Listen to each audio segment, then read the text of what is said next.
Could I ask the council members to turn their cameras on and come on screen?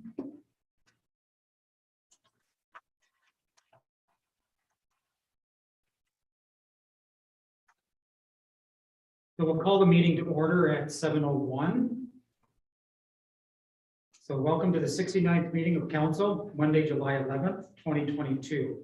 I will note that this is a hybrid meeting with some members of council and the clerk attending in person in the council chambers and some members, staff, and public attending virtually. All rules of procedure and conduct apply to this meeting as if all attendance was in person. If during the meeting, any member of council loses their connection or has technical difficulties, we will pause for a moment to allow that person to try and reconnect. And within a few minutes, if assuming we still have a quorum, we will continue with the meeting. The meetings are live streamed and recorded. So I will just note that Councillor Porter did send the regrets for this evening's meeting. And we had no closed session, so national anthem.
We acknowledge that we are being hosted on ancestral lands of the Haudenosaunee, Mississauga, and Omimini people.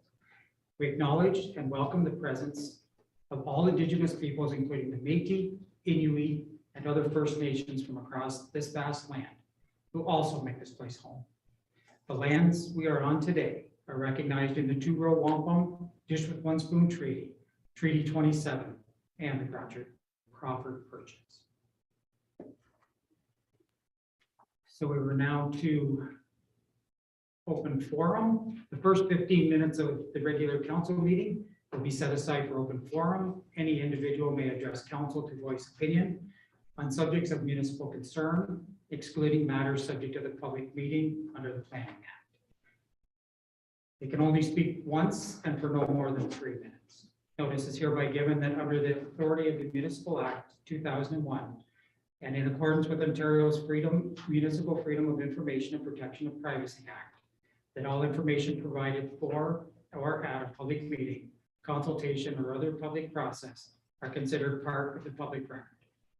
In-person meetings have resumed with a hybrid format option where individuals can join electronically. Anyone wishing to speak to council meeting can register in advance at the clerk's division. So I'll open this to the floor. We do have some people in the audience. Is there anyone here that would like to speak during the open forum? Please come forward. And if you could just come up to the podium here and state your name and your address, and then proceed with providing us with information. Okay. Good evening. My name is Rebecca Ennis, and I live on Caton Road, but I'm also a property owner on Gun Road. And deputy, members of council, I'd really like to talk to you tonight regarding item 15.5, which is the assessment of funding options and development on Gun Road. So when I read the report, it looked like there were 4 options that were presented for council, and option 1 looks like it effectively bans Gun Road property owners from developing their properties, which would really drive down the value of our properties significantly. Option 2 funds improvements to Gun Road with general tax revenues. And option 3 funds improvements to Gun Road via development charges, which each house built on Gun Road would have to pay. This seems like the reasonable option, seems like the middle ground to me, because it's not an outright ban, but it's not the general taxpayer footing the bill. There was option 4 as well, which was funding improvements on Gun Road through local improvement charges. This to me seems unfair because as Gun Road property owners would have to then pay twice in a way, once through local improvement charges and then again through development charges. The report claims that it would likely be expensive to improve Gun Road to standard, but I didn't see that it said why that would be. And it also didn't give any kind of estimate of how much it would cost. The Soccer Association built Gun Road to the standard that was directed by the township. So it is close to the rural standard already. The report also said that there were stormwater concerns with the road, but we spoke to the Soccer Association and they said that in over 10 years, there have never been any water issues with the road or ditches, and hundreds of soccer players drive it every week during soccer season. We feel there would be a positive business case for the township when we compare the costs to improve and maintain the road versus the property taxes that have already been paid by the owners, plus the development charges and significantly increased property taxes that would be paid as houses got built. Also, I did want to mention that this feels like a rural fairness issue. It doesn't seem right that the development charges that rural people pay should only go towards urban improvement projects like sidewalks and streetlights. Some of the significant development charges that Gun Road people would pay should be able to go towards improvements on Gun Road. The reason why we even started looking into this issue is that we have children that we hope are going to grow up and live in Loyalist Township. And housing is just getting ever more expensive. And one way to help provide housing is for us to sever lots on Gun Road. I could see a really nice residential road leading to this wonderful community amenity instead of a road where people like to illegally dump garbage and wreck a soccer field that gets used by Loyalist residents. So I really hope that council will consider our request to have the road improved and developed in a fair way. So thank you so much for your time this evening. Thank you. And if you could just stay for a second, I'll just ask council members, are there any questions for the delegation? Ms. Ennis? Seeing none, thank you. Okay. Just wanted to make sure that there weren't any questions. So moving on, is there anyone else in the audience here that would wish to speak to council this evening? Just on the zoning thing, On the zoning? Okay. that's later, I believe. Yes, during the public meeting. Okay. I'll ask that if there's anyone in the virtual audience, if you wish to speak this evening under the open forum, please use the raised hand feature and we can bring you into the meeting.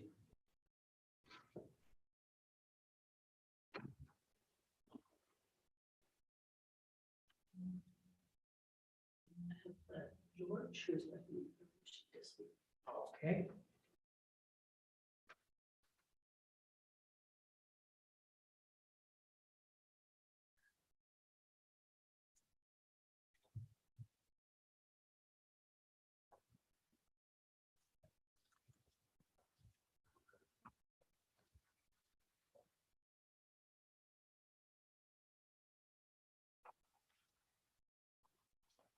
Good evening, George. If you could unmute, you're in the meeting now.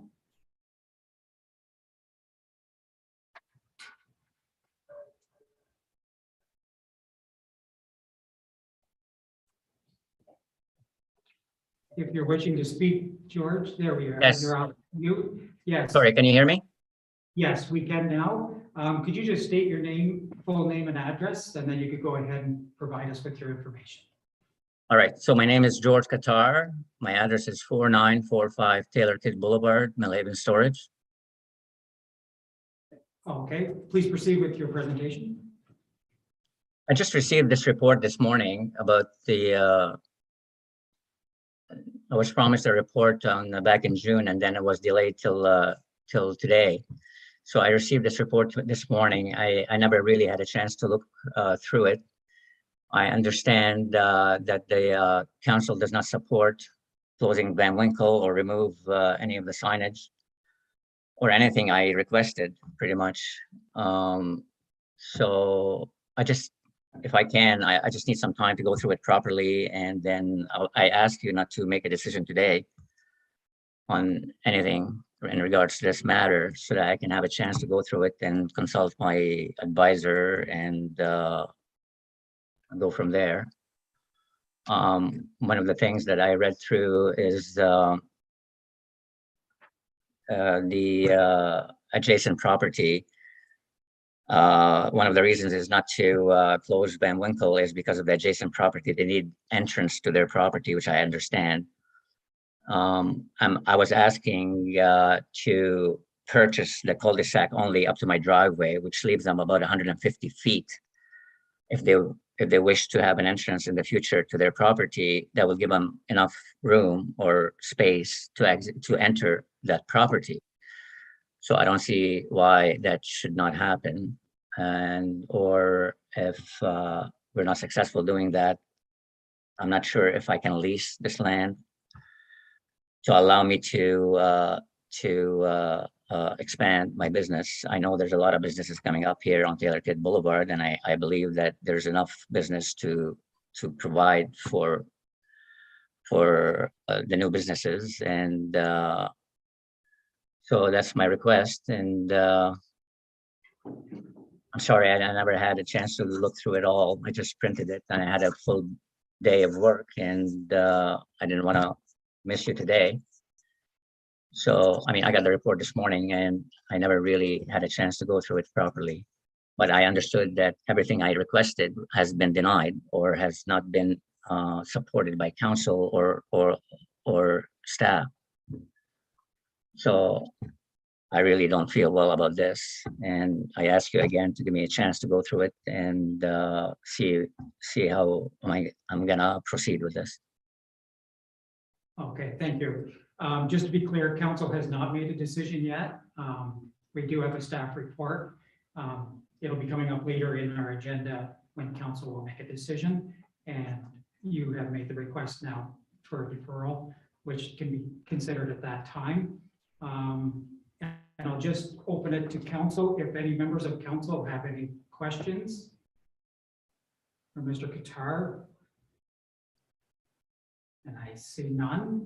So thank you, Mr. Qatar. I'm sorry, one of the other things, I'm sorry, I know I have limited time, but one of the other things is the staff is saying they come and visited my property and they saw the water drainage is going well. Well, in my opinion, it's not going well. And I mean, it just makes proper sense that if the water trap goes east to west and then stops at the cul-de-sac and then suddenly goes north and then goes back west in about 30 feet, there's a lot of problems there, especially in the spring season when there's ice and snow, and then the snow plow, they come around Van Winkle and they stop at the gate, or they go straight forward over to where the ditch is, where the water starts going west, and that creates a lot of problems for me. I think that makes sense, and it's a proper thing to do is to put a culvert underneath that cul-de-sac to go straight out. I mean, it just makes proper sense. If the water is coming east to west and then stops suddenly, and then it has to be rerouted up north and then back west. It just boggles my mind, honestly, that it would make a minimal effect for the drainage. It makes a big difference, in my opinion. If I am able to get this little cul-de-sac, I will look after all this. If that has been denied, I ask you to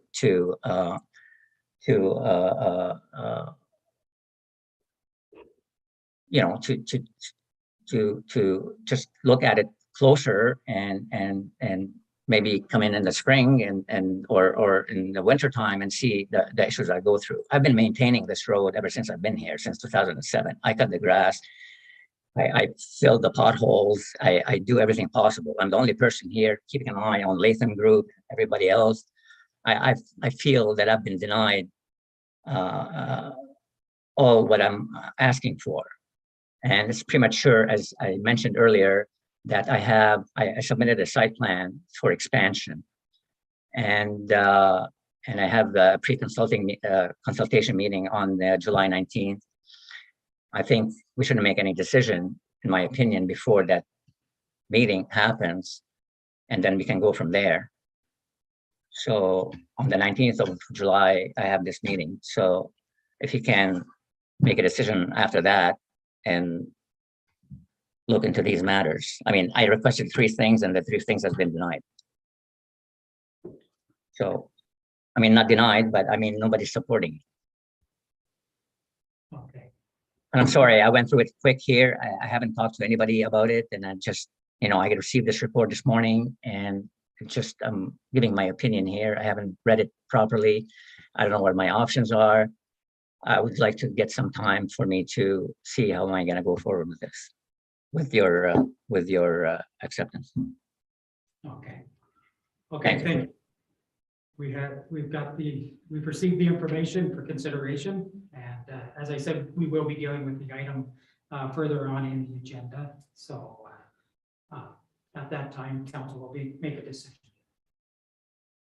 Okay, thank you. Okay, thank you. And I'd ask if there's anyone else in the virtual meeting that wishes to speak under the open forum, you could use the raise hand feature. We can bring Tim Grant, okay?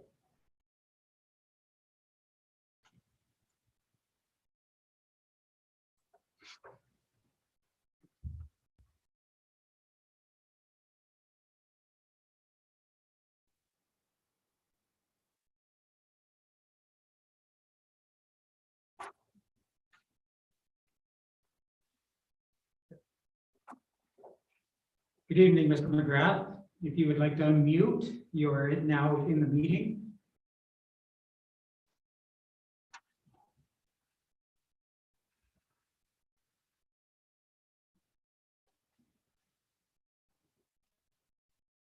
You are still muted, Mr. McGrath. If you could Okay, unmute. there, sorry, I apologize. Sorry about that.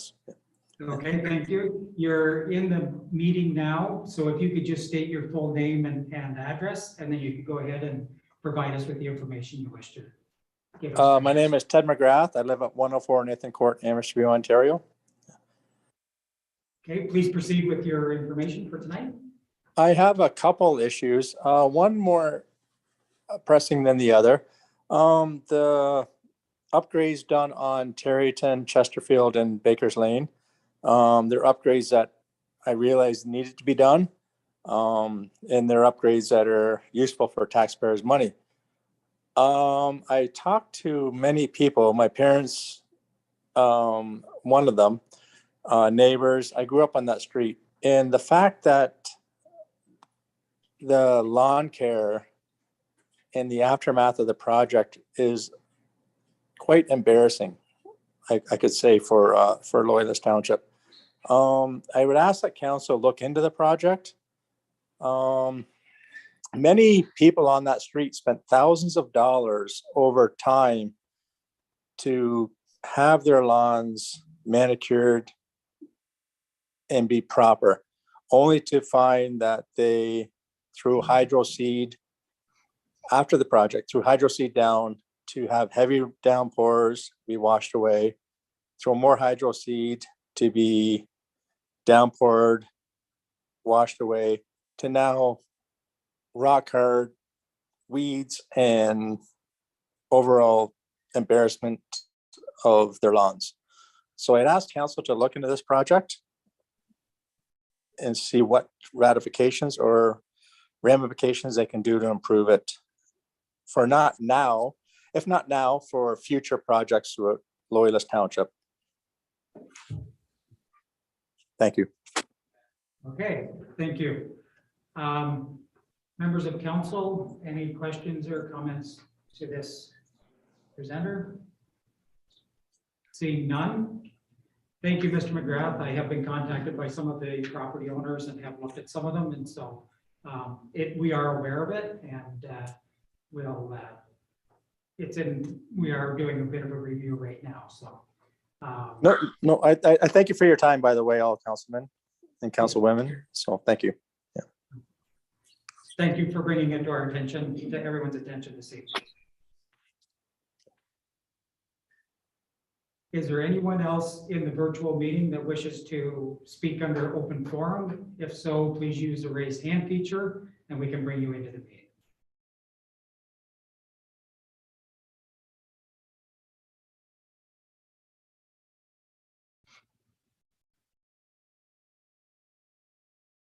Don't see any further. I'll ask one more time. If anyone is in the virtual meeting that wishes to speak at this time through the open forum, please use the raise hand feature and we can bring you into the meeting.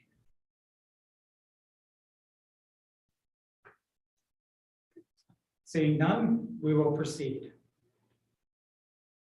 We're now going into the public meeting, and notice is hereby provided that under the authority of the Municipal Act 2001 and in accordance with Ontario's Municipal Freedom of Information and Protection of Privacy Act, that all information provided for or at a public meeting, consultation, or other public process are considered part of the public record. So at this time, a public meeting is being held in accordance with the provisions of section 17, 15, and 3412 of the Planning Act to consider an amendment to the Loyalist Township Official Plan and amendment to the Township Zoning Bylaw. The proposed amendment applications apply to the property municipally addressed as 11 Center Street in Odessa. The proposed official plan amendment to the Loyalist Township Official Plan proposes to redesignate approximately 0.2 hectares of land from a low-density residential designation to industrial designation and to include a special policy area.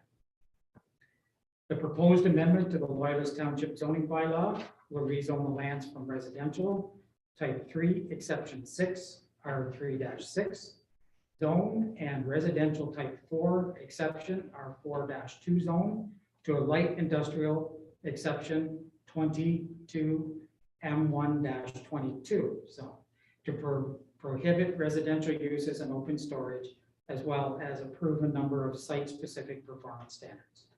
Council shall hear in person or by his or her counsel, solicitor, or agent any person who claims to be affected by this application. So at this time, we do have some people in the audience. Would you like to speak to this item through the open? Is there a presentation from the applicant first? There is, and we can go to that. And is the, Yes, Andrea, and there we are. Ms. Parnas, there's a presentation for this evening. Yes, through you, Mr. Chair, we have Yuko Leclerc, who's here from FO10 Planning Consultants, who will be doing a PowerPoint presentation, and then staff is available afterwards for questions as well. Thank you. Please proceed with your presentation. Good evening and thank you. I'd like to check my mic. Can everyone hear me clearly? Yes, we can hear you. Excellent. Excellent. Thank you. Good evening. My name is Yuko Leclerc. I'm a registered professional planner with FO10 Planning and Design, and I'm here this evening presenting applications for official plan and zoning bylaw amendment for 11 Center Street in Odessa. I'll note that this is a second public meeting under the Planning Act, and we are also seeking a decision from council this evening.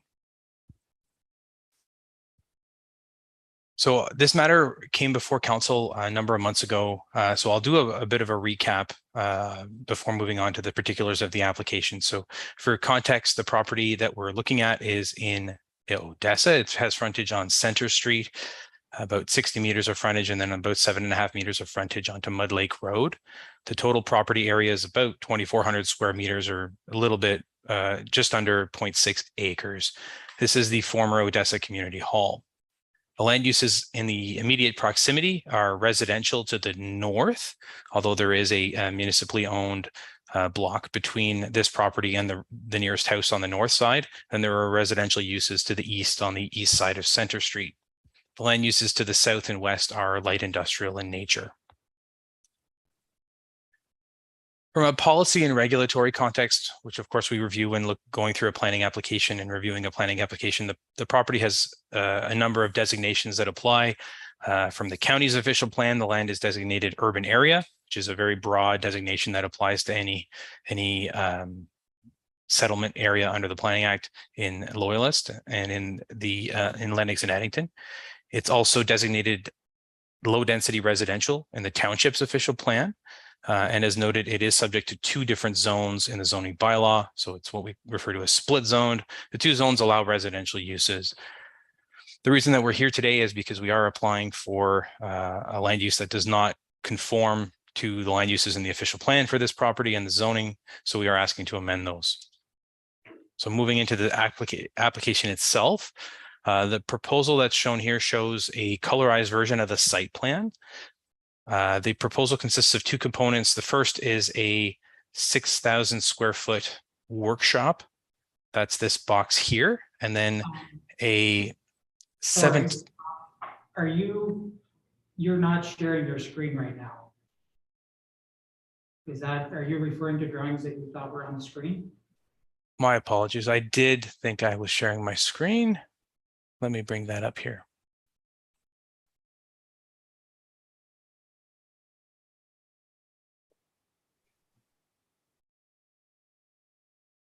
There, it's on the screen now. It's on the screen now. So my apologies, Deputy Mayor. So I'll just backtrack very quickly. These are the images that I was showing previously. This is the context: residential use to the north, residential uses to the east, and we have industrial to the south and west. We look at the official plan and zoning, and then I'll move on to the actual site plan itself. So on this site plan, and I trust that my laser pointer is showing up on everyone's screen. I hope it is. We have the primary building is 6,000 square feet. That's where the light industrial activity will occur. This is the primary workshop and storage and loading space.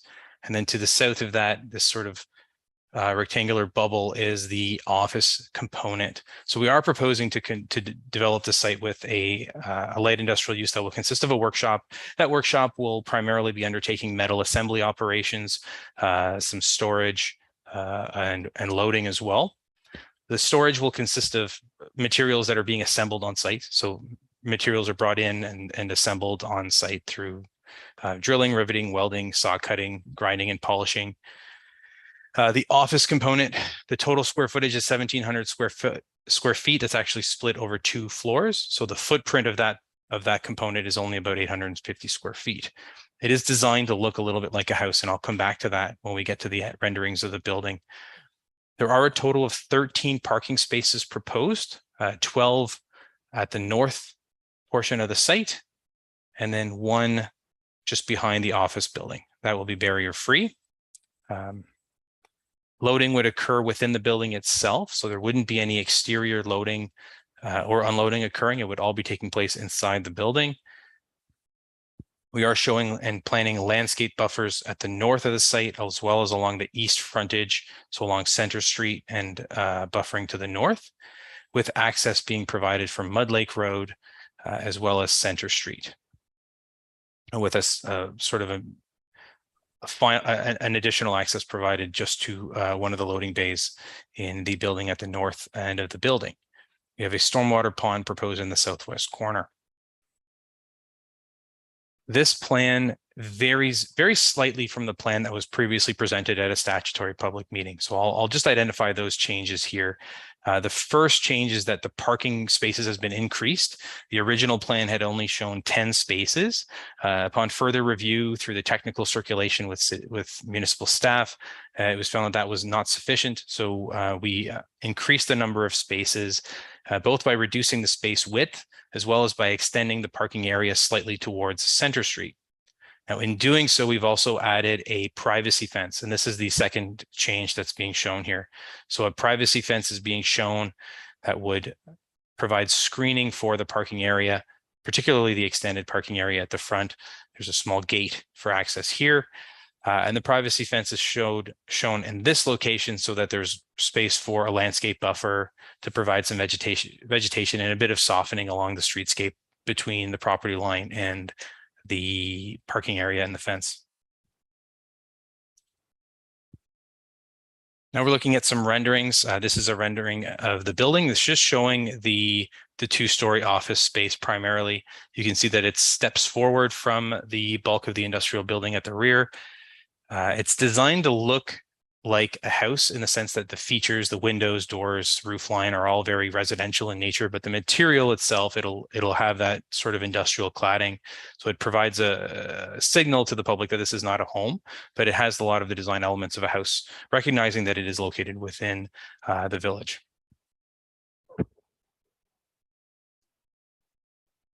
I have two other renderings here. The first is a view looking at the same building, but just from the north on Center Street, looking towards Main.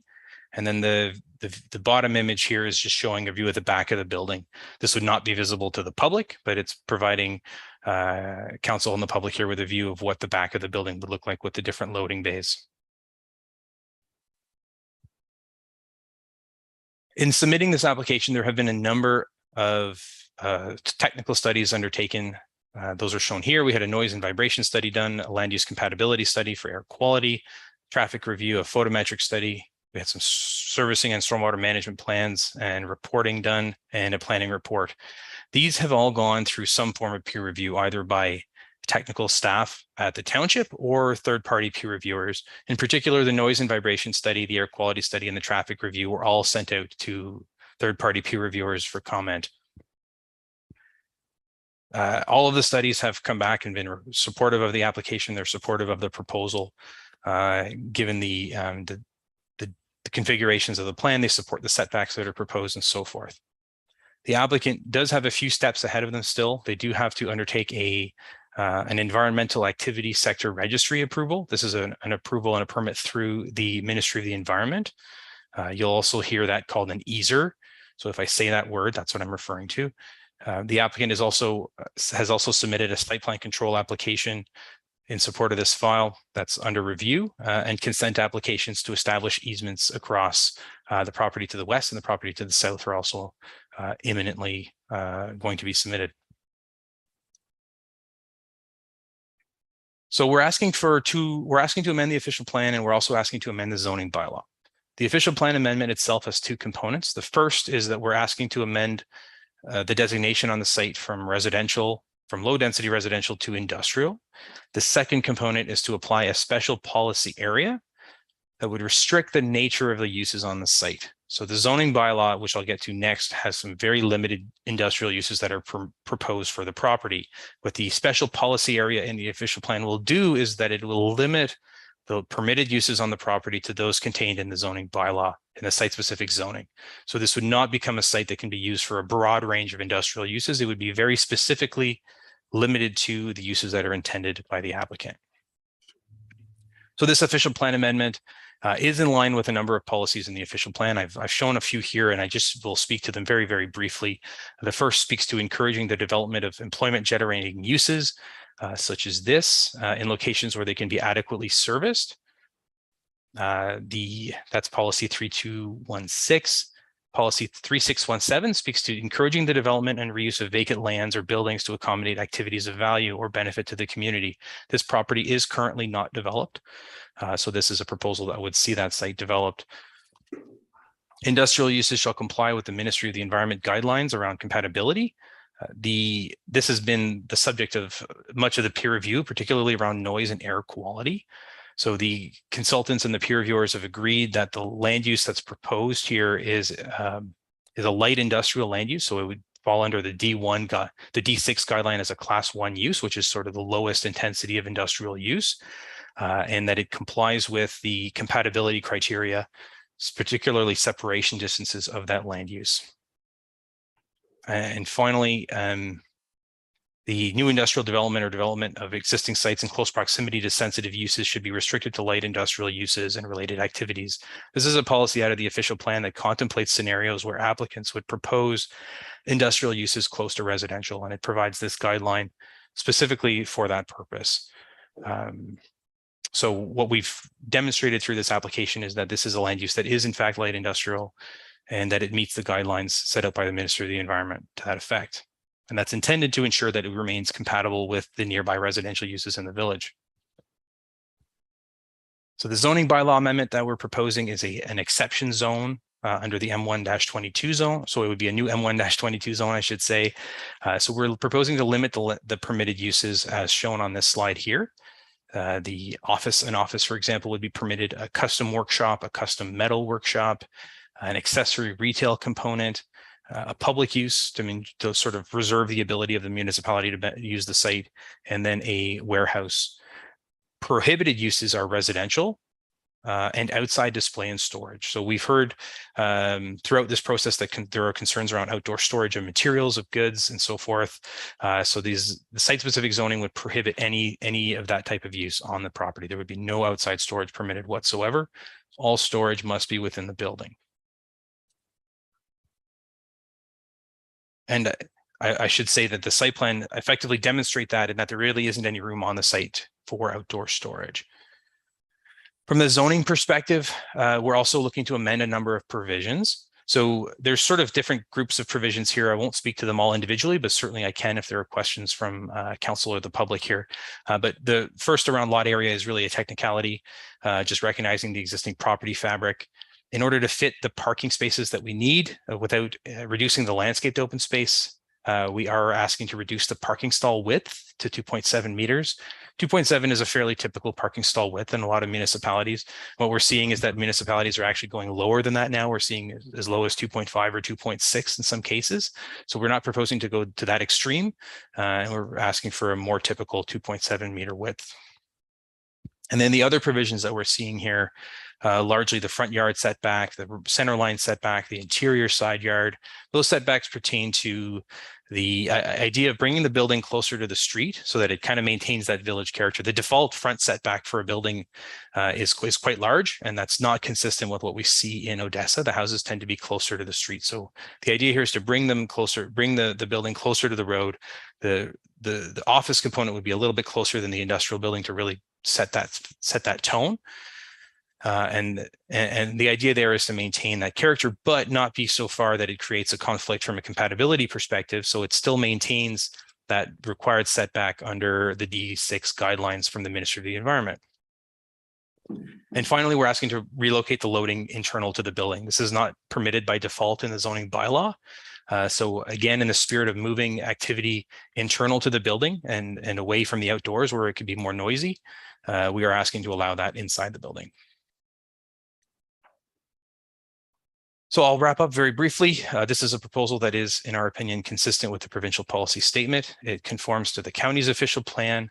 The official plan amendment that's proposed is consistent and conforms to the overall intent and purpose of the township's own official plan. The zoning bylaw amendment conforms to that official plan amendment. This is a proposal that meets the Ministry of the Environment's separation distance criteria for Class 1 land use, which is the light industrial. It also contributes to employment in Loyalist on a service property that is currently undeveloped, and in our opinion represents good land use planning.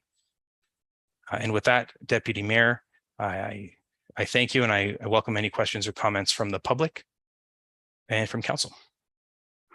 Thank you. If I could just ask you to stop sharing your screen so I can see all the members. Thank you. So first off, council, any questions for the presenter?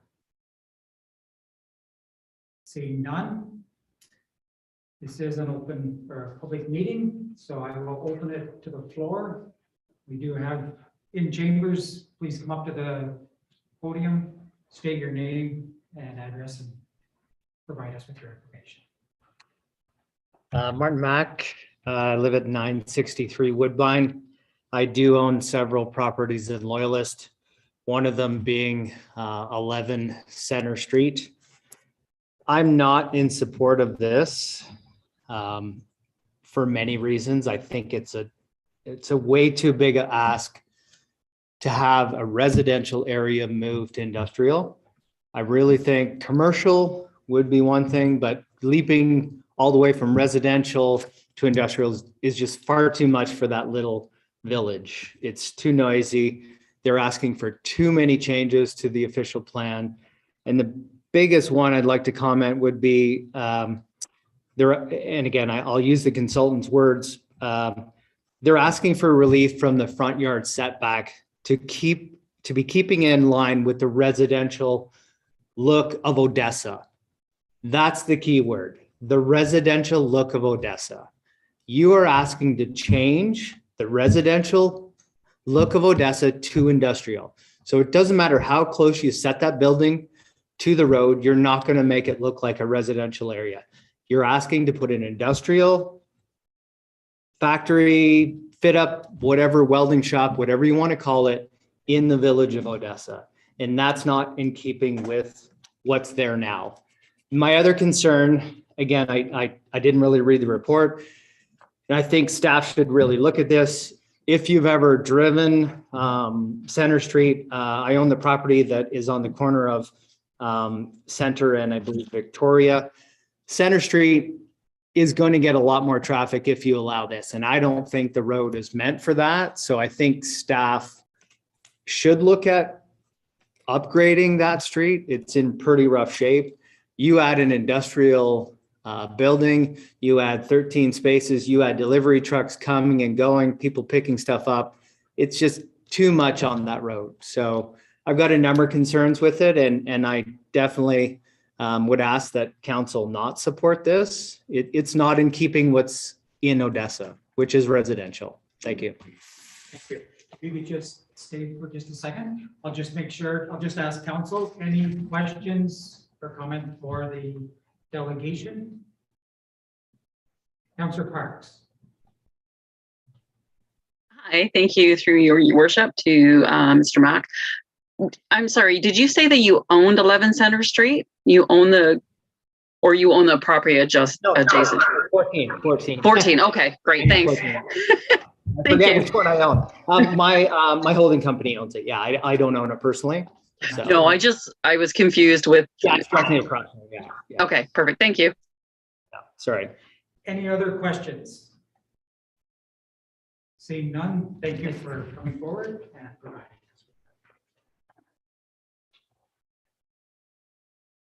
And within chambers, we have another presenter for the open meeting. Saying, please just state your name and address. Yes, Gerald Lowen. I live at 22 Center Street, and I'm directly across the street from this property. And I am not in favor of this zoning change. Back years ago, when the factory took over the residential lot on Center Street to do an expansion there was a number of promises made that have not yet been met. The expansion was to allow the factory to expand to up to 8 employees.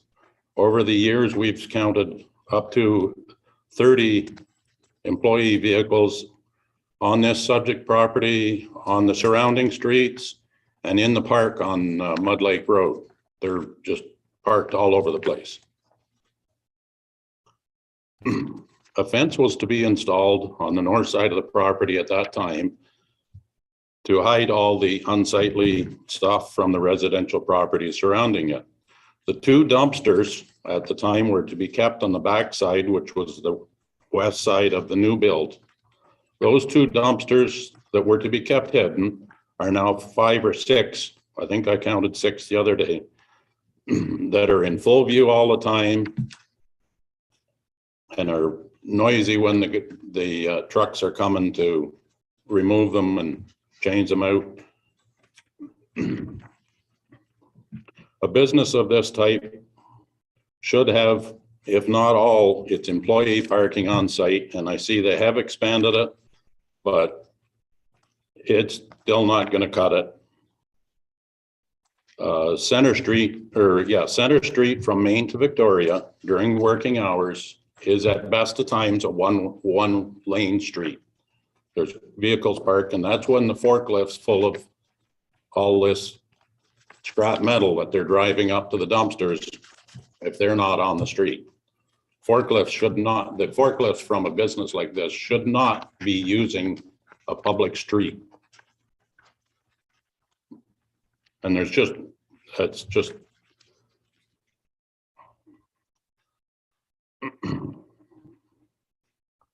oh. The condition of the property outside the building looks more like a scrapyard than it does like a manufacturing village. The noise, the dust, and the garbage flying around the neighborhood produced by this factory has no place in a residential neighborhood. I always thought that's why we had industrial parks. There are residential homes on 3 sides of this factory. They didn't mention the south side because this is an expansion of the existing business. There is residential on the south side beside them on Main Street.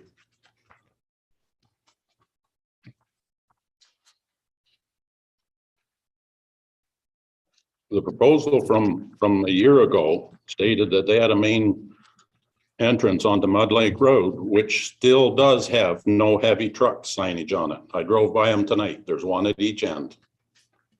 So I don't know how that's going to be handled. They can't have heavy trucks going out there. They all have to go on to Center Street.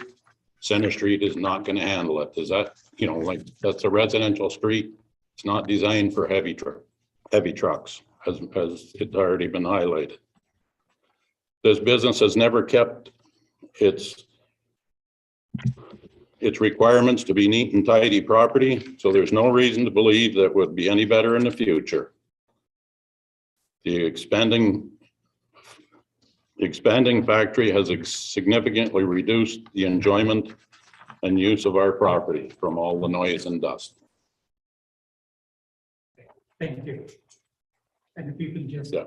stay for a second, I'll just ask council, any questions for Lieutenant Knight? Saying none, thank you. Thank you.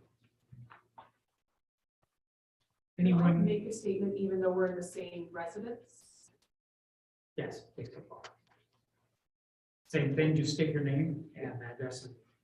My name is Rebecca Lowen and I also live at 22 Center Street. I just wanted to make one point that during the presentation, they said something about keeping all the metal and all the work inside, and their front facing of their business will be Center Street. Right now it's on Main Street and you cannot walk on the sidewalk on Main Street in front of their business because there's scrap metal that has been used and cut. So it's jagged, sharp, can cut. Paws of dogs, young kids walk by there, but you see people going to the other side of the street because they put all of their waste as is on Main Street. Nothing's stopping them from doing that on Center Street right now. So I don't think anything's going to change with what they say. I think it's just all smoke and mirrors. Thank you. I'll just Yeah. formal call. Any members of council have any questions?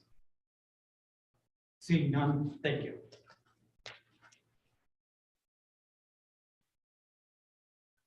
Anyone else? There's only one other, but any other comments from the audience and chambers?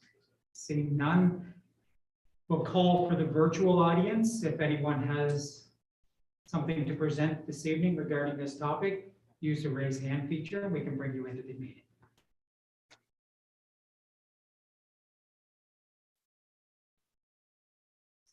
Seeing none, I'll make one final call. Anyone in the virtual meeting wishing to speak to this item, please use the raise hand feature so we can bring you into the meeting. Seeing none. That concludes the public meeting portion. And with that, we do have a staff report and recommendations. Council, any questions for staff or presenters? Seeing none. Councilor Booger. Not sure exactly through you, sir, who this will be directed to at staff. Just curious if our second speaker mentioned some previous conditions that were supposed to be met. Do we have any past record of that where it was, obviously that would have been a council before ours, to maybe to see basically how they were held accountable, or if they were held accountable with past dealings? It's fairly vague, I get it, but I'm not even sure who to ask them, that's all. Okay. Ms. Furness, would you like to either take that one or provide us who it would go to? Yes, through you, Deputy Mayor, to Councillor Budryk.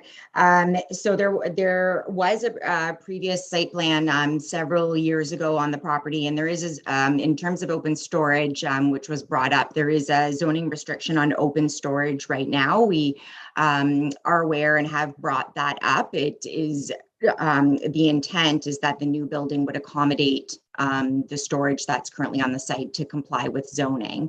Mr. Leclerc can correct me if I've misspoken there, but that is what the intent is in order to address that particular piece. In terms of this was a site plan that was done quite a while ago. It is one of our older site plans that has older site plan agreement clauses in them. I can confirm I have made some notes in terms of the comments in regards to the dumpsters and the metal on the sidewalk that was being reviewed. And so I can confirm that we can definitely look into that particular piece in regards to the previous site plan.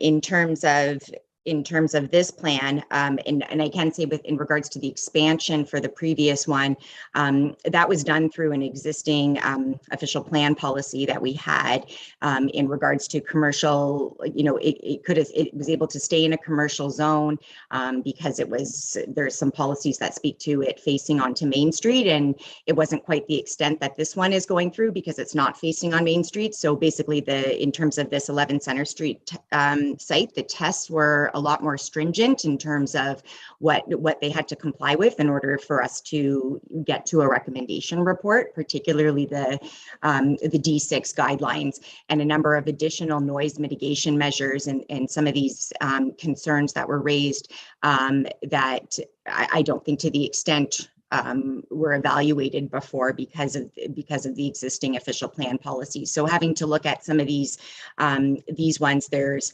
a number of different mitigation measures. One of them being in terms of operation and limitations with forklifts, things that weren't in the past that has to go on the environmental registry and then would be the responsibility of the Ministry of Environment, Conservation and Parks. So if there's anything that does not comply in terms of the number of different operation restrictions that are being placed on this, then a complaint could always be filed with the ministry because they do require that permit from them. So I can confirm for this particular site there are more stringent pieces to it, and we can confirm we will be monitoring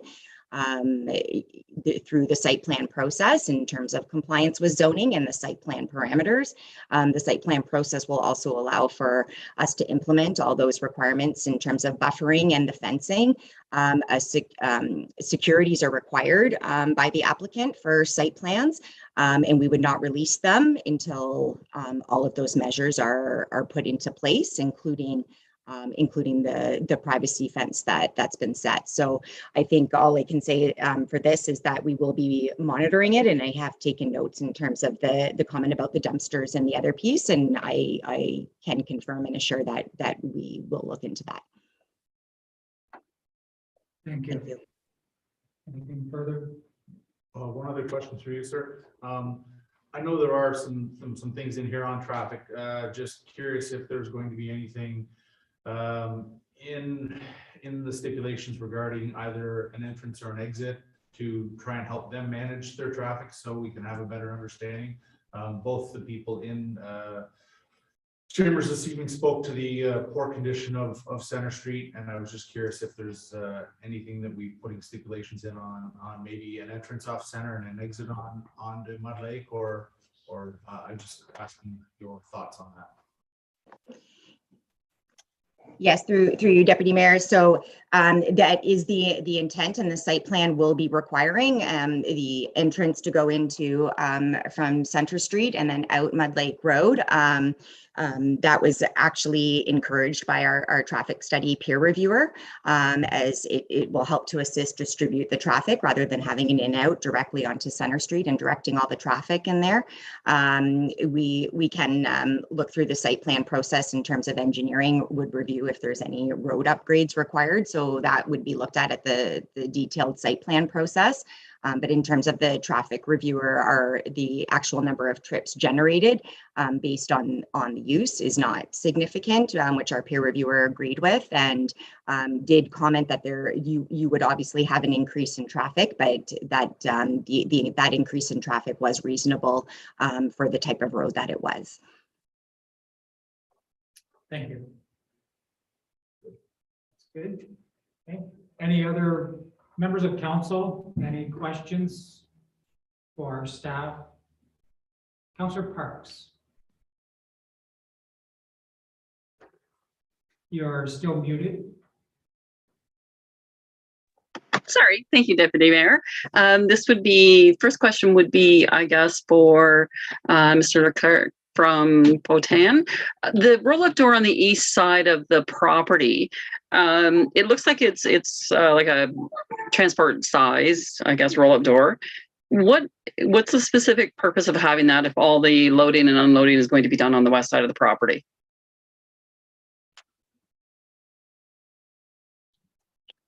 Thank you, and through you, Deputy Mayor. The purpose of that is to provide an additional means of egress for commercial vehicles if they need to get out onto Center Street. It gives them that option and that flexibility, particularly if there's multiple vehicles on site unloading at the same time or waiting to unload. We did review that particular exit against the types of vehicles that could use it, and we found that it would be the type of vehicle that would be able to use it is limited, so it would be limited to a 30-foot single unit truck. That's sort of the extent of the size of vehicle that would be able to use that bay. Thank you. And the next question, I guess, would be for Ms. Furness.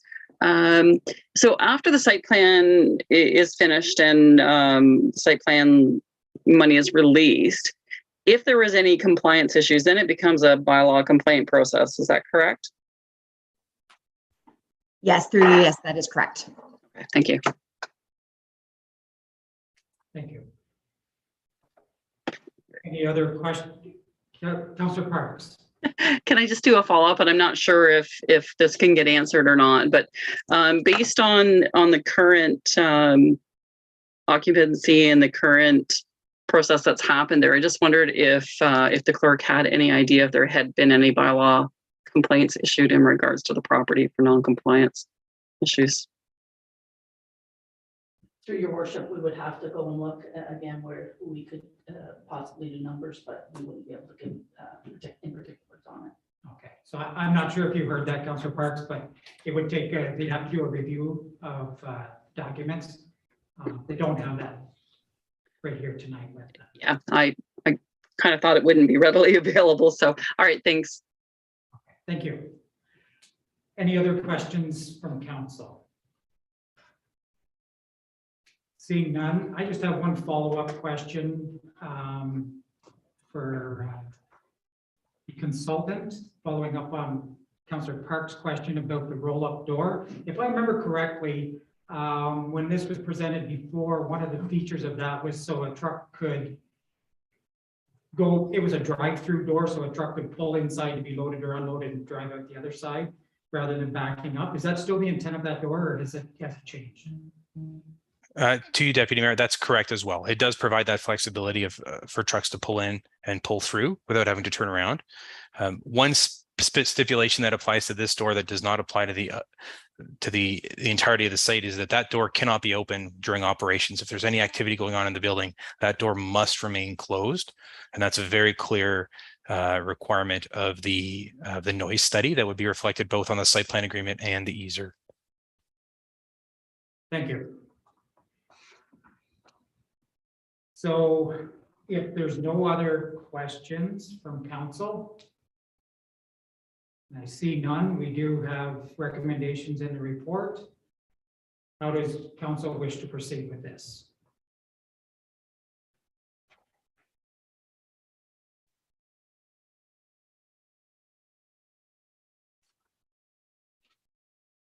Is anyone willing to make a motion?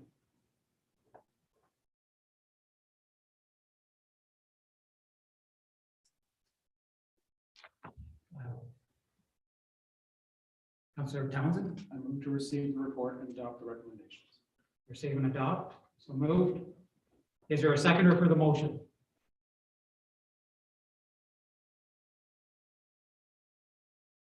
Call a second time. Is there a seconder for the motion?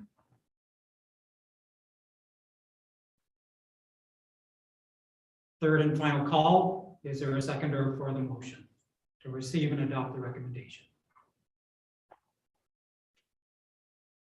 Seeing none, motion is dead.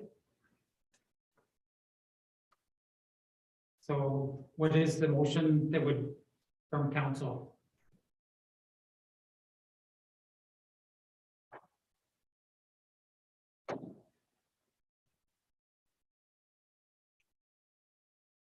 Call again.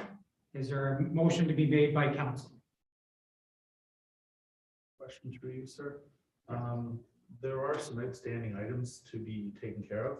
Could we defer until they were taken care of? If a motion could be made to defer, and it would just have to be stipulated what the conditions were that would be met. Okay. Is that correct? The clerk? If we defer it, we have to give a reason for deferring. Yes, and I would defer to the planner just to ensure under the Planning Act, if there's any timelines that would be in line with that. Ms. Furness, I don't know if you could hear that, but if there was a deferral tonight, we would need to give a reason for the deferral. And are there timeframes that we would have to meet within the Planning Act? Yes, through you, Deputy Mayor. These applications, I mean, generally the Planning Act requires a decision to be made within 120 days. We worked with the applicant throughout this file. That obviously took a lot longer than that. So it's already passed, well past the Planning Act timelines that the applicant at any time could have already appealed a non-decision. Typically, we don't go there just because we try to work together. So those implications are already in place, and this would just extend it further.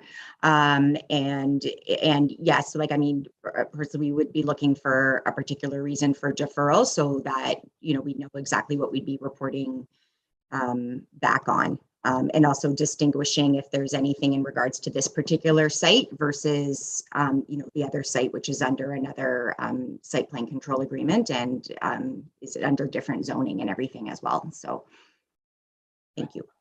Thank you. So just for clarification, any deferral this evening would only be on the site that's being developed and not the existing portion of the site that's already under use. Is that correct?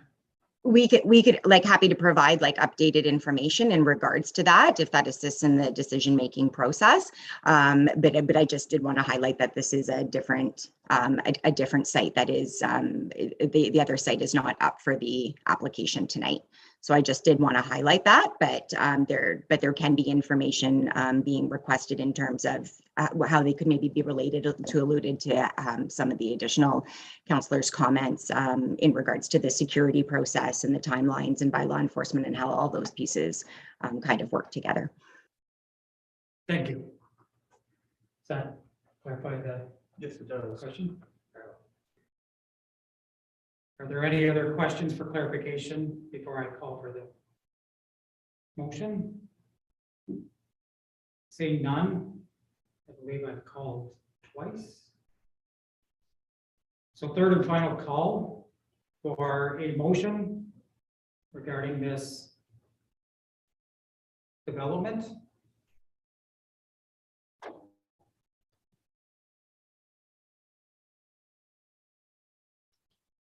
And if there's no motion, then I noticed the presenter has raised their hand. I'm not sure. they- presenter, sorry, yeah, I didn't see the raised hand.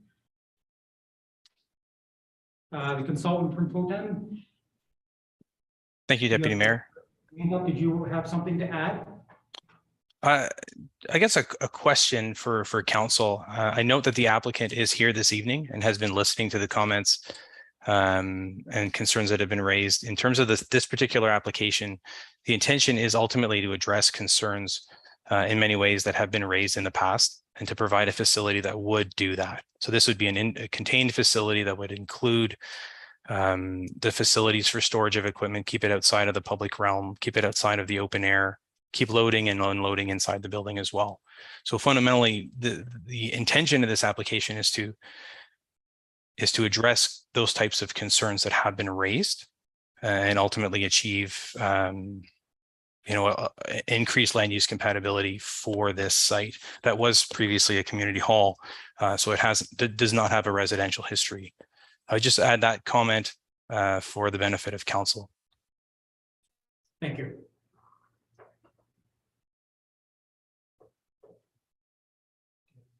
Dr. Booter? I do have a motion, and this has a lot to do with the fantastic staff that we have and their due diligence. I'm very leery about this, but I will actually go forward and adopt the recommendations that were put forward after hearing the great work from Ms. Furness. Okay, I just want to double check on our procedure. The motion was already made without a seconder. Can I come back this evening at the same time? Thank you. So moved. Move to receive and adopt the recommendation. Do I have a seconder for the motion? Councillor Town. Mover, any comments? Definitely. This is a very tricky situation, as we had people in the audience speak to the conditions on many different levels of Center Street. The effect that this will have on it will be very difficult. This is a very tough situation that they put us in to have the opportunity to do what we're doing. I believe that in our staff, I do think they do a fantastic job, and the work from Ms. Furness and her group came through in reading what is in front of us and listening to her tonight. That I believe that they can, through staying on top of this, make sure that the residents in the area are looked after. Thank you. Seconder? Comment? Other members of council? Any comments? Councillor Parks. Thank you, Deputy. I also do have some concerns about this project. I do feel for the residents that have brought their concerns forward to council tonight, based on the presentation from Mr. Leclerc and Ms. Furness. I think the majority of the concerns that have been brought forward can be addressed, and hopefully can continue to be addressed if there's any concerns after the site plan is completed. I think it's important that residents know that there is a bylaw process that they can go through to report any of those concerns that they have after the site plan controls are taken off. So that's all. Thank you. Any other comments on the motion? Seeing none, we'll go back to the mover. Final comment? Seeing none, I'll call a question. All those in favor of the motion, please raise a hand. Motion is carried. So the next item is confirmation of the agenda. Any additions or to the agenda? No revisions? So we have a motion to adopt the agenda as circulated. Councillor Town, seconded by Councillor Parks. All those in favor, please raise a hand. Motion is carried. Declaration of pecuniary interest or the general nature thereof. Is there anyone wishing to declare this evening on a declaration? Seeing none, delegations and presentations. The Amherst View West Secondary Plan, options for scope change. And I do believe,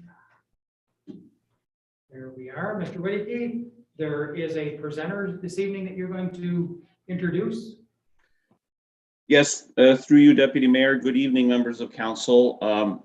Yes, there will be a short presentation in a moment. The staff report and this agenda item are in response to a regular session of council on May the 9th, where council passed resolution 2022.65.17. They directed staff to obtain a proposal from WSP with respect to expanding the scope of work to develop a proposed land use concept for the entire secondary plan study area, and the staff report back to council with options including financial impacts on the budget for the project and the planning implications. So subsequent to that, Township and WSP staff sat down and worked together on a potential scope change, their associated timelines and financial implications, and the staff report explains these things in further detail. But just to highlight, WSP has prepared a change request that covered the additional time required to conduct further consultation with landowners and developers. There's some key things like cost sharing for infrastructure that are still unresolved that we need to work through. Additional consultation with Indigenous communities. And so this has resulted in an extended project schedule to approximately July of next year. And next to that are these two options called options 2A and 2B to possibly expand the scope of the project to cover the additional work required to address council's direction. These options would provide land use planning recommendations and the land use concept options for the entire secondary plan area, including those areas that were proposed as quote potential future development areas in those land use concepts, the 3 land use concepts that were presented at a special meeting of council in April earlier this year. So at this point, I'll turn it over to Megan McMillan, who is the manager of planning services from WSP, to give an overview of these two options and the response to council's May resolution. So over to you, Megan. Thank you, Bowden. I do have a presentation prepared if I can share my screen, and I just ask for confirmation if you're able to see the presentation to make sure everyone has that projected. Bear with me one moment.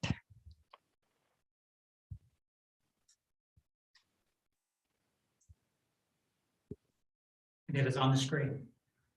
Okay, and I'm just updating is it still showing for you? Yes. Thank you very much. Apologies, I'm just getting my setup here. Thank you very much for that introduction, and thank you, Deputy Mayor and Council members, for your attention this evening on the Amherst US Secondary Plan. I will be providing an overview, as Bowden has mentioned, the options for a scope change that we have developed in response to the council motion. So I will provide a bit of background information in the lead up to discussing those options in more detail. I will provide just, pardon me? We can see your speaker's notes are also on this slide. Oh, I apologize. I'm sorry about that. Yeah, excuse me. Let me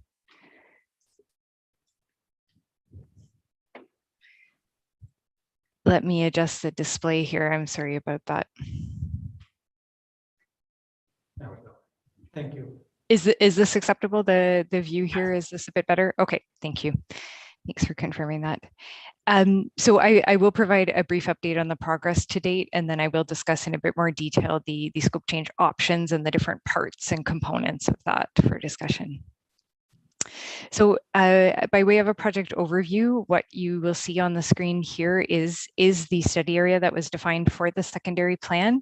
It's approximately 144 hectares, 346 acres, and it is bounded by Taylor Kidd Boulevard, by Bath Road, by the Parrots Bay Conservation Area, and by County Road 6 here. The objectives of the secondary plan are threefold. They're first to identify what the future needs and priorities for this area and this community within Amherst View West are for the next 25 years. That's the planning horizon that we're looking at. The second objective is to prepare a land use plan that will be implemented through an official plan amendment and a zoning bylaw amendment for this area to guide future development for the 25-year planning horizon, as well as to prepare urban design guidelines. And integrated with this secondary plan process, there is a parallel municipal class environmental assessment process that is underway. The municipal class environmental assessment process deals with public municipal infrastructure, servicing transportation requirements, for example, and following these two processes together in a coordinated way allows the project team and the municipality to look both at land use elements as well as the servicing needs, the transportation needs, and to consider the environmental considerations as part of the decision-making process. This figure just illustrates briefly the project process that we've been following since initiation of the project in early 2021. We're currently in the third phase of the study process, which is development, evaluation of land use concept options and identification at the end of that phase, when we get to the end of that phase, of a preferred land use concept option. So in response to the motion passed on May 9th, this is our presentation this evening to present some options that we have developed working in partnership with the township staff regarding expansion of the scope of work to develop a land use concept for the entire secondary plan study area. So there are three components that I will explain in more detail to these options. And before I begin further discussion around the options, I did want to explain within each of these three main options, we've developed kind of a menu of different items in terms of additional points of public engagement, additional visioning workshop or stakeholder consultation items. There is flexibility kind of within these options to select, from this menu. So I guess I did want to emphasize, while we've grouped them into kind of three different pieces, there is quite a bit of flexibility, I think, to select different items from these menus and really tailor to ultimately, the direction we decide to go for this project. So the first part is really to address an extension to the project schedule. If we are to revisit the land use concept options, that will require additional time, additional consultation, additional meetings, both one-on-one, but also points of public engagement as the project extends into 2023. The estimated cost of this additional extension and additional engagement activities for the project is approximately $118,000. And as I mentioned, it's approximately a one-year extension to the project schedule. Now, on top of the part one item, what we've developed, as previously mentioned, we have options kind of 2A and 2B, two different ways, really two different approaches at looking at potential future development areas. And these were areas in the initial land use concept options that were presented at a public meeting earlier this year in March and to council at a special meeting of council in April. There was a certain section of the study area that was identified as potential future development areas. And what this were areas beyond the 25-year planning horizon that we were examining and studying at the core of this secondary plan, areas that would not be required within the immediate 25-year planning horizon, but beyond that 2046 year. So they were identified, but not developed to the level of detail as we have currently for the land use concept options for the area where growth is expected to occur in the next 25 years, or where we've identified as the target for growth through our initial land use concept options.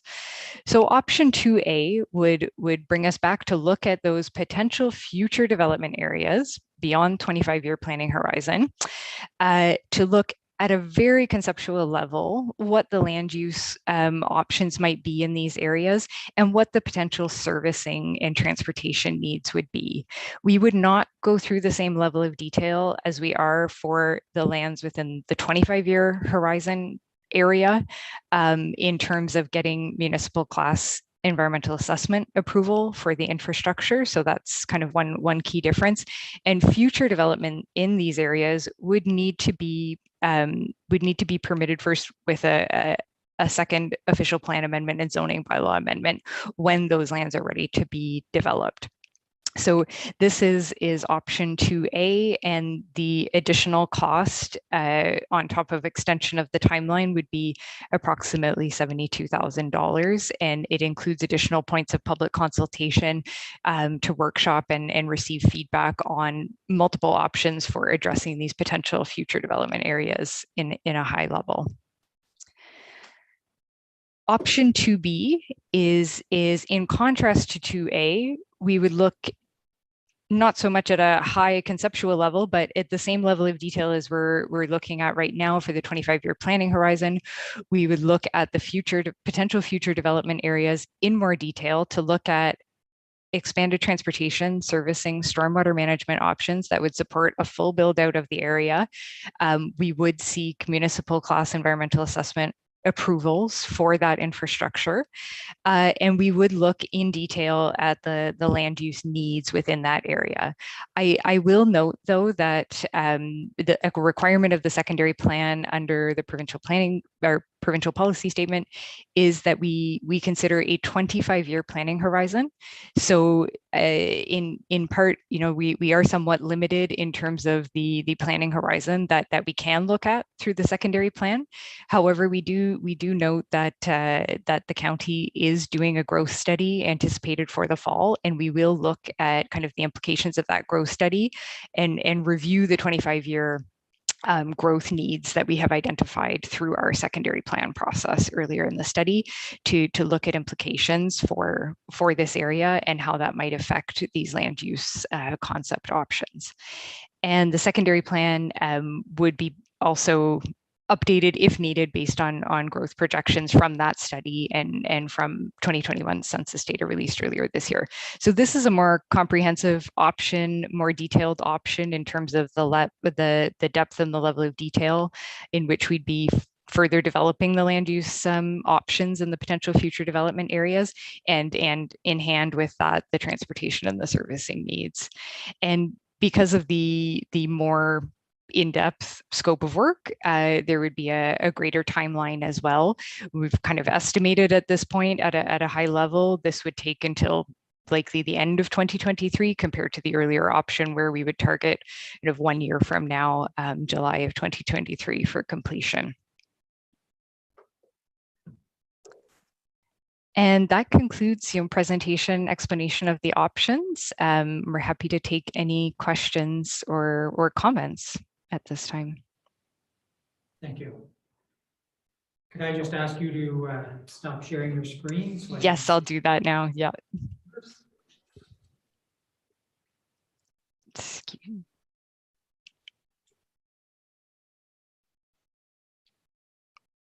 Excuse me, I'll just need to figure out how to stop sharing my screen.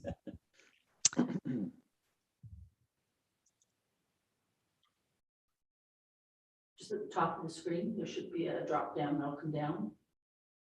There we go. Sorry about that. Thank you. Thank you. So I will note that Councillor Gordon has left the meeting for health reasons. So we do have quorum, so we will continue on with the meeting.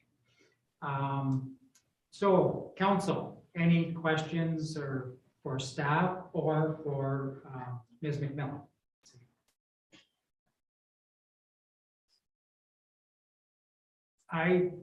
Seeing none, I have a question. I'm just going to ask it. I'm not sure if it's better for staff or for Ms. Milligan to respond to. If I remember correctly, when we were talking about this before, if we went down the path of 2B, there would be work done, which, well, the environmental assessment would probably be timed out before the property would be developed, and potentially provincial requirements would be changed to where when the land was actually developed, the work would have to be redone. Am I recalling that correctly? I'll start off, Megan, and you can pick Sure. up. So yes, there is a 10-year limit on the municipal class EA. So there's a possibility with the 2B that we will exceed that, and we'll have to start that process again. Am I correct in that, Megan? You're exactly correct, Bowden. Yes, yeah, there is a 10-year limit. However, there is a lapse of time provision under the municipal class EA process that allows a proponent to kind of go through an amendment process to refresh an older environmental assessment if it hasn't proceeded to construction within 10 years. So there is a provision that would allow for an update to be passed through an amendment, but it would kind of time out after 10 years. That's correct to say. Thank you. So back to council, any questions? Seeing none. Thank you, Ms. Milligan, for your presentation. Appreciate it.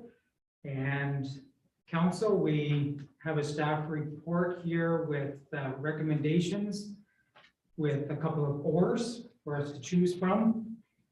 What's your wishes? Is there a motion to be made?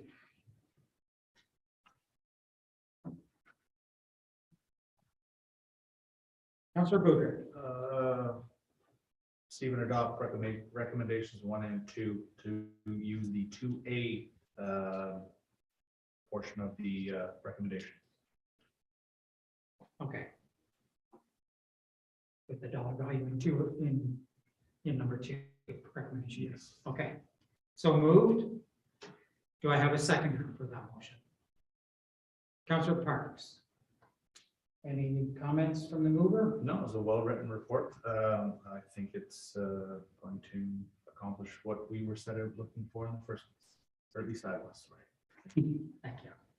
Councilor Parks as seconder. Any comments? Seeing none. Anyone else?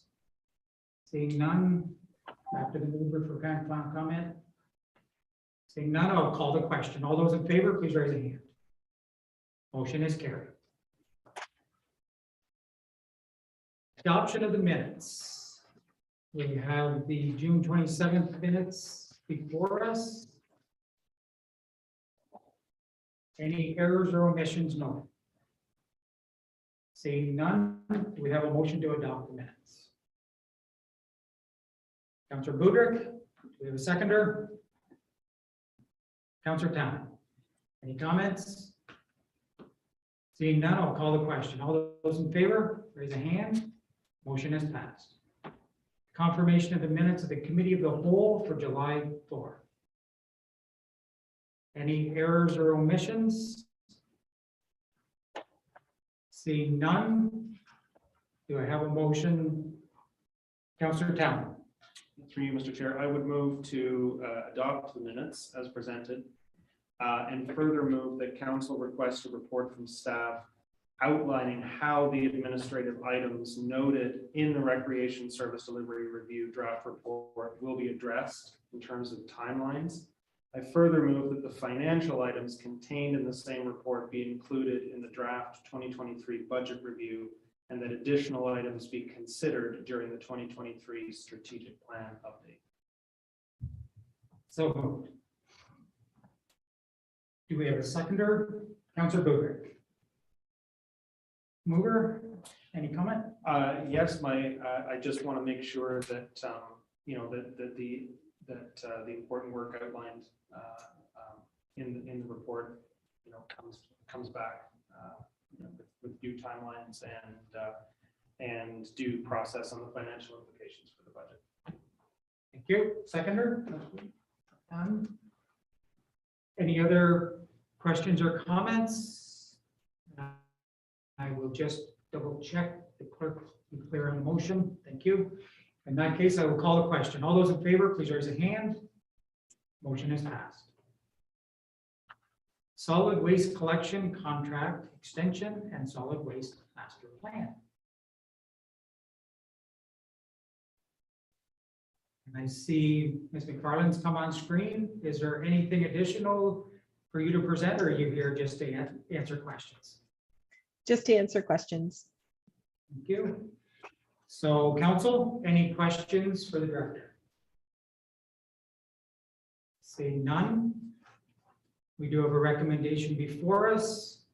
Council, how would you like to proceed? We have a motion. Councillor Down. I move to receive the report and adopt the recommendation. Receive and adopt, so moved. We have a seconder. Councillor Parks. Any comments from the mover? No, sir. None. Seconder, any comments? Yes. Councillor Parks, please proceed. Yeah, sorry. I just wanted to comment, thanks for bringing this back from the department. As much as I hate to see costs going up, it is part of what's happening and it is a user pay system. So it is what it is. Thank you. Other comments, council? Seeing none. Call a question. All those in favor, please raise a hand. Motion is passed. Executive search for the Chief Administrative Office. Yep. We have Director Ms. Campbell present. Any further information or here for to receive questions as well? Thank you. Council, any questions for the director?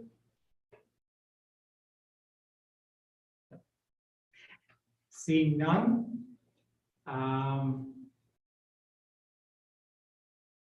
We do have a recommendation before us.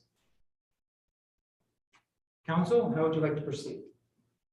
Councilor Booker. Receive and adopt all three recommendations. Receive and adopt, so moved. Seconded by Councilor Parks. Mover, any comments? Seconder, any comments? Seeing none. Remaining council, seeing none.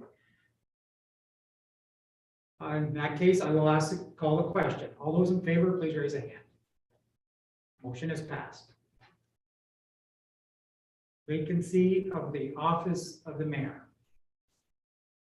I'm just going to scroll down to open this item as well. There we go. Any questions regarding this item? Seeing none, it is noted that this is, we are looking for direction on the process to be able to fill this, and there's 4 options. And if we could decide on an option, then we're expecting that on the August 8th meeting, we could fulfill it and have it well filled at that time. Am I correct? Yes, we move forward the process, the final process of what options. Yes, thank you. So with that, council, we have a recommendation with 4 options. How would we like to proceed? Do we have a motion? Councillor Town. I move to receive the report and adopt recommendation option number 1. Option 1, so moved. Seconded by Councillor Parks. Mover, any comments? It's fairly self-explanatory. Thank you. Councillor Parks, comments? Other? Seeing none, I'll call the question. All those in favor, please raise a hand. Motion is passed. Renewable Energy.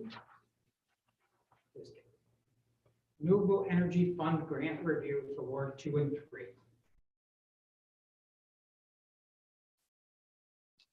We have the report before us. Any questions regarding this item? Seeing none.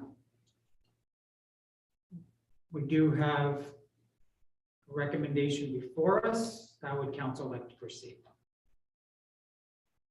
Councillor Parks. Hi, thank you.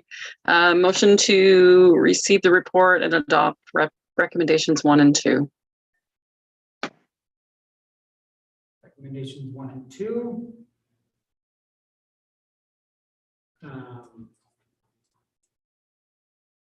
So moved. So just number 1 and 2. Okay. Yeah, 3 is an or. Pardon me? 3 is an or? Yes, there was 4 and 5 as well. I wasn't sure. Oh, sorry, I missed that part. And 4 and 5. Okay. Now we're clear. Thank you. Seconded by Councillor Booker. And I saw the clerk's hand up. Is that just the clarification we're looking for? Thank you. So mover, any comments? Seeing none. Seconder? Seeing none. Anyone else?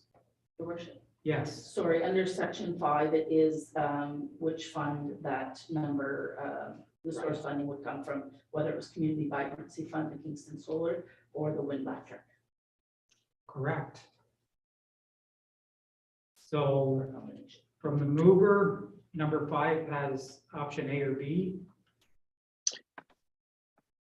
I got to go back through the minutes of the meeting to confirm that. Maybe Councillor Buder can confirm that from the committee. Do you remember what was decided at the committee? No. According to the minutes, I believe it was put to council for us to make a decision. There was no recommendation which location it would come from.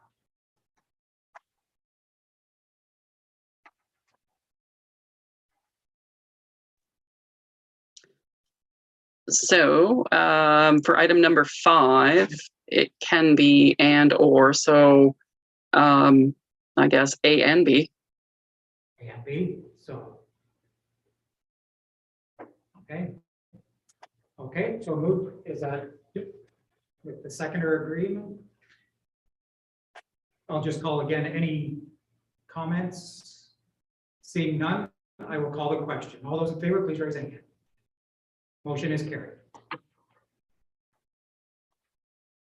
Renewable Energy Fund Grant Review for Ward 1 Subcommittee. Any questions? Seeing none, we do have a recommendation before us. There are some ors and ands in this one as well, so does anyone have a motion? Councillor Taylor. I would move to receive the report and adopt recommendations 1 and 2, and within number 1, C, I would move that the Loyalist Township Renewable Energy Grant application be denied pending further consultation with staff regarding the nature and scope of further applications to the fund. And if I get a seconder, I can explain. So that was 1, 2, and are you including 4 in that as well then? Yes, okay. So moved. Do we have a seconder for that motion? Seeing none. I'll ask again, do we have a seconder for the motion? A second question to the mover. Question to the mover for clarification. Yes. Relevance for the staff report. Just asking what the relevance you wanted to delay till the staff report. Just wondering if the. Yeah, so again, even though there's not a seconder, if I can. You can answer the question. Oh, that's Clarification. Yeah. It's clarification makes right. During the proceedings of the committee, I mean, I'm speaking on behalf of the committee now as the chair, although the record is obviously public. There was definite support for staff's application. There were some significant concerns about the nature of the dollar value in terms of what was being asked and how that did or did not conform to the policy. And so there's some concern about just trying to iron out what future applications will look like that one, and how this one could be applied. And the committee didn't feel, based on how the policy is written currently, they didn't feel comfortable for those reasons approving it carte blanche. And so, you know, this request for a report from staff to the committee would help to clarify some of those points. Okay. Is that answer your question, or? It does, but it raises more. Twofold. One, point of, we had asked in our committee that we looked at changing things, so that may come in the future. That's one thing. The other would probably be for staff, just because further down in the agenda this evening, there is an issue that those funds would be going towards. And I was just curious if there are any timelines or anything that would be affected with the delay on that. And for that question, I don't know either. I'm just, yes. Ms. Campbell? So I think it would depend on how long it took for that process to come to fruition. So if it was a year, then that would be fine. There is money in the budget to move forward, but what's being requested in the subsequent council report right now. So there's money in the 2023 budget for what is being requested for this calendar year. And if I may, just a question to the clerk. If we go into lame duck, this would not be eligible. Council could not deal with this because it would be outside the budget. The delegation authority bylaw would, I believe, allow, Address that. yes, that you'd be able to make a decision on that. Okay, thank you.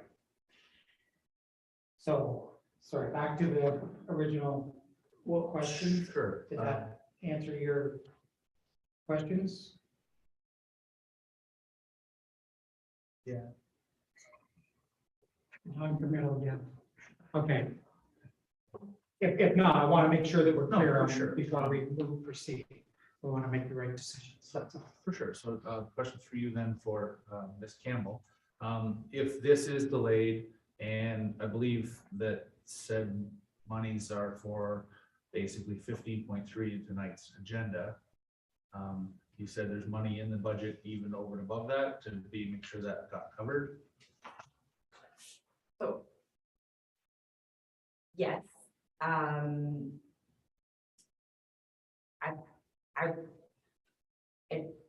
there's no one from the finance team specifically here today. Okay. I believe, I don't want to speak to the funding of that money that's in the budget because I am not 100% clear on that at this point. Some of it may be debt service, but I don't know the answer to that off the top of my head, sorry. And you wouldn't have up-to-date balance on the accounts either, so that would have to come from finance. Okay. We can get that answer for you certainly. Is that Okay, I will, again, through you, sir, to the mover, a friendly amendment, if we could possibly prove this and still have that report come back. Just, I mean, I know we're in a situation, time, and just who's available currently to make, give us the information that we require, I guess, is the situation. The fact that we are not going to meet for another month. you're presenting a friendly amendment? Yes, yes, I am. Is that agreeable?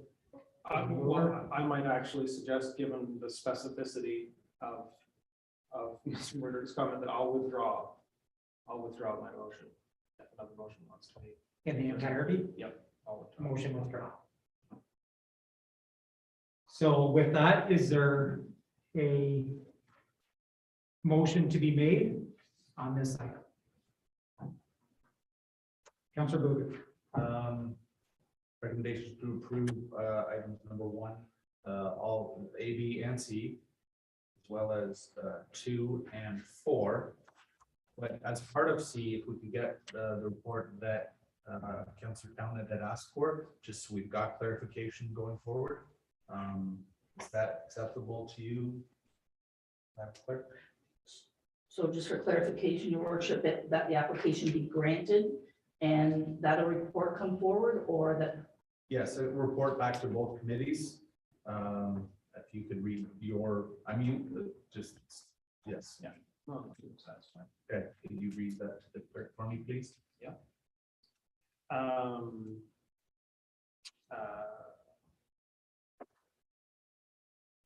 A report regarding the nature and scope of further applications to the fund. These would be the existing policy. Yes, for both committees, Madam Clerk, please. Thank you.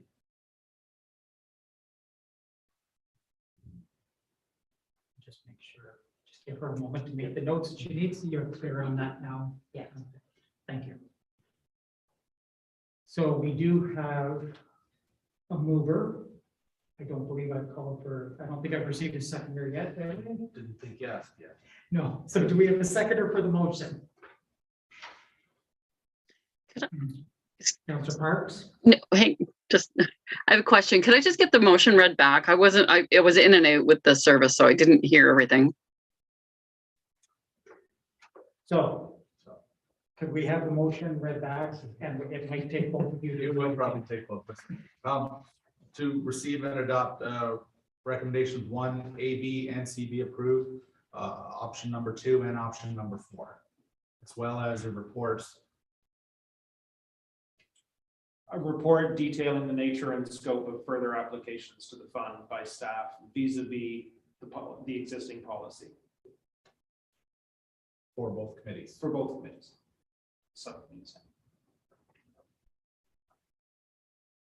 Did that come through okay that time, Councillor Parks?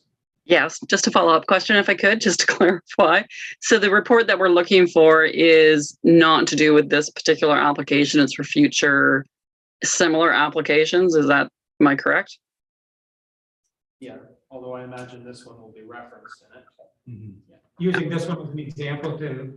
Yes, that's fine. Okay. All right, I'm clear on that. Okay.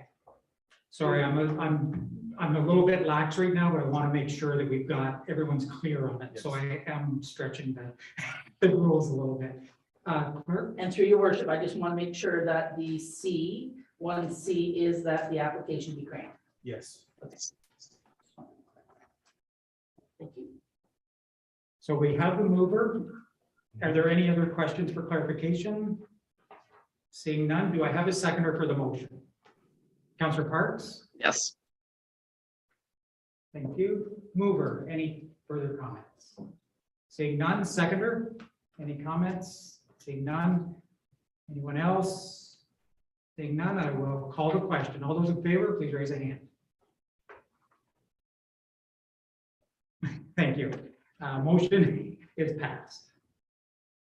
And make sure I'm in the right spot because I scrolled up. Thank you. 14.5, general insurance renewal. We have a report before us.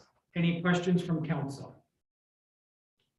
Seeing none, there is a recommendation before us. How would council like to proceed? Do we have a motion? Councillor Parks. Motion to receive and adopt, or I guess, yeah, motion to receive and renew the policy. So moved, seconded. Councillor Town. Any comments from the mover? Councillor Parks? Just, it's a painful increase, but unfortunately that's the way the industry is going at this point. Agreed. Seconder? Agreed as well. Agreed all around. And no further comments. I will call the question. All those in favor, please raise a hand. Motion is passed. Bedcock Mill assumption of 1 foot reserve. We have a report before us. Any questions?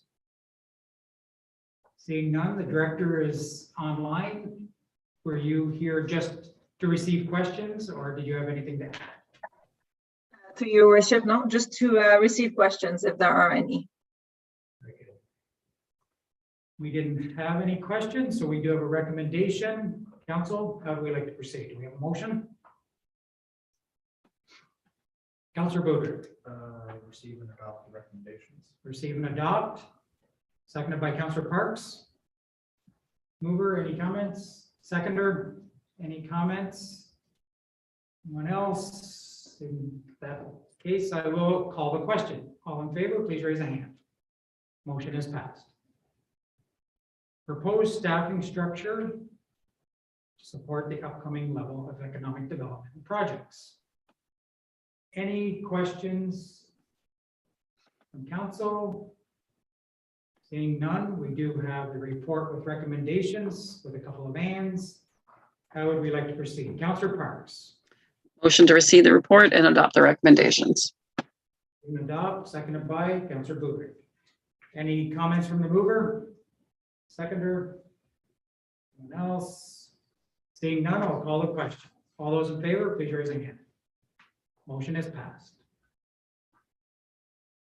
W.J. Henderson Recreation Center upgrades. We have a report before us. Any questions from council? Seeing none, we have a recommendation. How would council like to proceed? Do we have a motion? Counselor Boothard. Receive the report and adopt recommendations 1, 2, 3, 4, and 5. Receive and adopt all recommendations. So moved. Do I have a seconder? Counselor Town. Mover, any comments? Seconder? No, sir. Anyone else? Seeing none, I'll call the question. All those in favor, please raise a hand. Motion is passed. Nielsen Store Dock Project. Any questions from council? Seeing none, we do have a report with a recommendation. How would we like to proceed? Counselor Town. I'd like to receive the report and adopt recommendations 1 and 2. So moved, seconded by Counselor Boothard. Any comments from the mover? Only that I obviously welcome the project and appreciate staff for. Seconder? Any other comments? Seeing none, I will call the question. All in favor, please raise a hand. Motion is passed. Assessment of funding options and development on Gun Road. Any questions from members of council?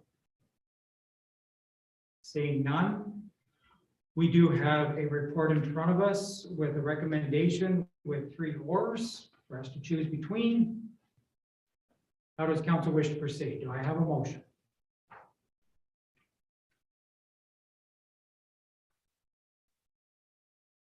I call the question again.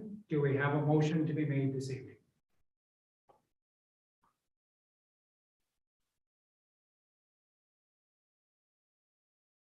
Third and final call.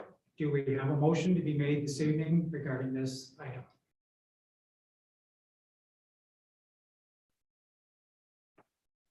Counselor Parks.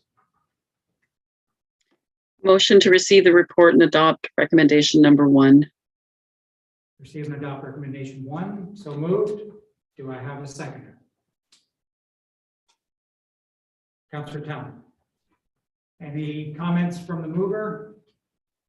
Yeah, I just wanted to say, well, I do sympathize with the landowners on that property. I think we have to stick with policy on it. Thank you. Seconder? Seeing none. Anyone else? Seeing none, I will call the question. All those in favor, please raise a hand. Opposed? Motion is carried.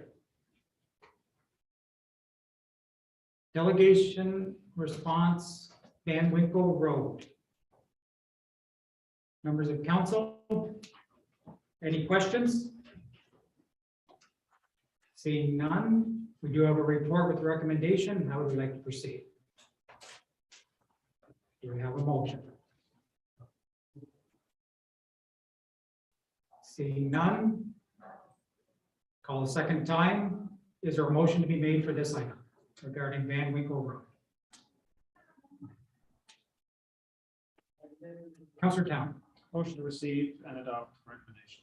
Receive and adopt, So moved. Do we have a seconder? Councillor Parks. Mover, any comments? No, sir. Seeing none. Seconder, any comments? Sorry, I just did want to, through the deputy, I did want to acknowledge the landowner's concern. However, I don't think any additional input would change the final decision on this matter. Thank you. Anyone else? Seeing none, I will call the question. All those in favor, please raise a hand. Opposed? Motion is passed.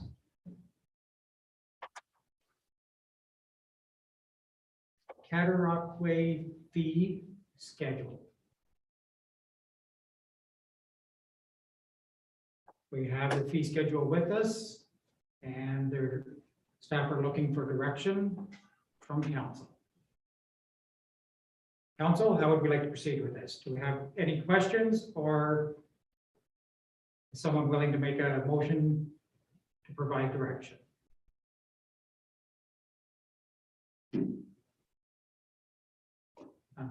Through your worship, so it's here for comments. If council wants, the council or staff want to make comments, it's just saying that they have to be submitted on or before noon on Friday, August 12th. So no direction would be to receive and proceed, we just proceed. You could, yes. So council, if there's any direction to be provided, now would be the time. Otherwise, we could receive with no direction, and it would be responded to accordingly. Councillor Booker. Proceed with no direction. Proceed with no direction. Do we have a seconder? Councillor Town. Mover, any comment? Seconder? Anyone else? Being none, I will call a question. All those in favor, please raise a hand. Motion is passed. Notice of motion or direct motion. Are there any notices of motion or direct motion this evening? The notice of motion. Notice of motion, please proceed. I give notice of motion that I move to request a report from staff pertaining to recent incidents of theft and vandalism in Amherstview and current responses undertaken by our law enforcement partners. Notice of motion.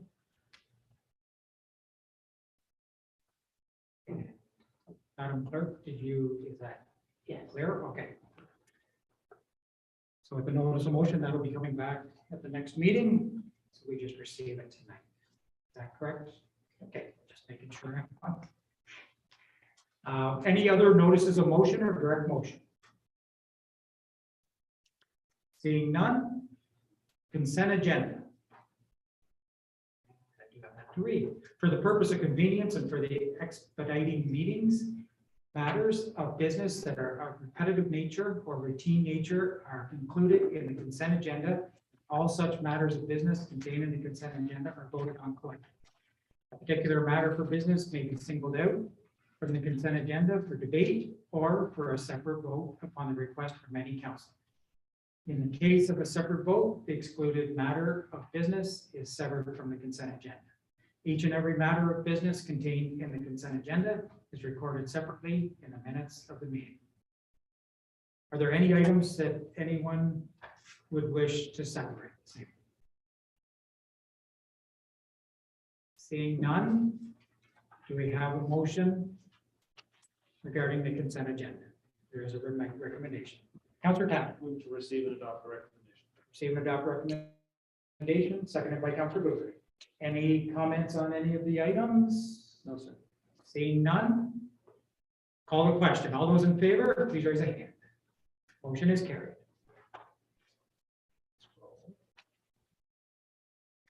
Communication. Members' privilege. Are there any items under members' privilege? Councillor Parks. I would just like to thank all of the committee members, as well as the sponsors for the Bath Canada Day, another successful Canada Day. And it was nice to see everyone back enjoying a day out with their family and friends. It certainly was nice to be back. Thank you. Any other items under members' privilege? Seeing none. We have the confirmatory bylaw. Could I receive a motion for the confirmatory bylaw? Councillor Town, seconded by Councillor Budrick. All those in favor, please raise a hand. Motion is passed. Upcoming meetings, Committee of Adjustment, August 1st at 6, followed by Committee of the Whole.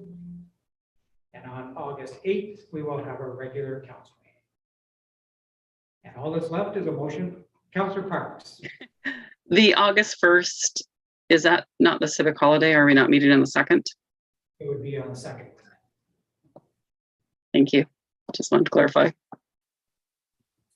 Good call. Thank you. And adjournment. Motion to adjourn, Councillor Budrick, seconded by Councillor Townend. All in favor, please raise a hand. Motion is passed. Thank you, everyone. We are adjourned.